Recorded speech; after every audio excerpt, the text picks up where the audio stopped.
welcome to New Earth Science Practicals. My name is Mr. Mason, and today we're going to be looking at acids and alkalis. Now, the aims of this practical are to consider how chemicals are labelled so that any hazards that are present are made clear. We need to consider how people using hazardous chemicals can keep themselves and others safe. We're also going to be using our inquiry processes to solve by evaluating risks. Now, scientists use hazard symbols to label the risks associated with a chemical. So every chemical has different properties, different reactivity, maybe different density, but depending on the chemical, there are different factors which make it more or less dangerous. New hazard symbols need to be introduced all the time because new chemicals are being invented or discovered all the time. So we invent new hazard symbols so that every scientist uses the same hazard symbols and knows what they mean. Okay, the first hazard label we're going to look at is the one for something which is flammable. Have a look at what we've got in front of us. Can you see any of these which you think might be flammable? Okay, so firstly we have methanol. Okay, I'm going to hold up the hazard labels for methanol here. So there's a few different things going on here with methanol, but the one I want to draw your attention to is this one here. This one here shows us that methanol is flammable. The next one I want to show you, we've also got here, this is methylated spirits. You can see the flammable one, but this has only got the flammable one. What do you think that tells us? Yeah, it doesn't have the other things. So if we look at cyclohexane, this one as well is flammable. So all of these catch fire really easily. Okay, that's what flammable means. The next one we're going to look at is toxic. Now, toxic things can be poisonous and possibly even deadly. The one things I've got here that are toxic are again our methanol, and it's this skull and crossbones type one here. And our cyclohexane, also toxic. We can see the label there. The next one I want to talk about is the health hazard. Now, the health hazard are things which might contain organisms such as bacteria, which are harmful to our health, but also chemicals can be health hazards as well. Obviously, this isn't as serious as something which is toxic, but it can cause, even though it might not kill you, it will cause you some health harms if you consume it. So the cyclohexane, once again, is one of our health hazards, and our methanol also. We can see the symbol for a health hazard at the bottom here.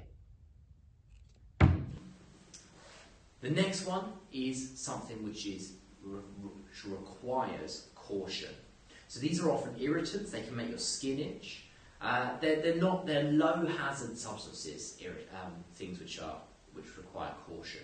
The caution label looks like, although that's the corrosive label, our caution label looks like this one, this exclamation mark at the top here. So this is copper oxide. It's not massively harmful. It might cause your skin to itch or something. It's a low hazard substance. We also have it, I thought we had it again, yes, on our ammonium nitrate. There's two symbols on our ammonium nitrate. The bottom one is our caution, the exclamation mark, and the top one is a new one. That's the oxidizing one. So something which is oxidizing, it looks a bit like it's flammable. If you look again, it looks a bit like there's flames, but it's slightly different. You see, when something is oxidizing, it means that it could burn even in the absence of air. It could still combust, and if you add it to a fire, it will make it burn even more. Okay, so these things really are quite dangerous. The next one I want to talk about is corrosive. Something which is corrosive may dissolve or burn materials, including skin. Okay. This is an example. That's our flammable one. This is an example of a corrosive thing. This is hydrochloric acid. Now, a lot of people become quite numb almost to the risks of things like hydrochloric acid because we use them so often in the school science lab. Just looking to see if we've got another corrosive thing. Yeah, so our sodium hydroxide here. Now, hydrochloric acid is obviously an acid, it's got it in the name. Our sodium hydroxide is a good example of a base, the opposite of an acid. Now, some people always think an alkali is the opposite of an acid, and that's true. That's true, but an alkali is a base which has been dissolved in water. Okay, so this is what we'd call a base. That is also can be used to neutralise an acid. Okay, the final hazard label I want to talk about is the explosive one. Okay, now I haven't got anything here which is explosive because it's very dangerous to have those in a school. We don't tend to contain things which are very explosive. But I'm going to show you just over here the explosive symbol. That's this one, just here.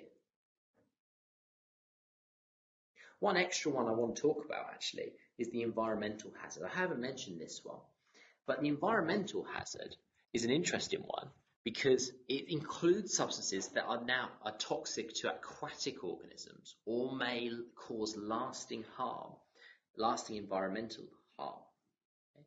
I have a couple of things here that have that label. Here it is. Here's one, copper oxide again, harmful to aquatic organisms. So these tend to be things that can dissolve well in water, but actually they will get into an ecosystem and they'll remain there for a while.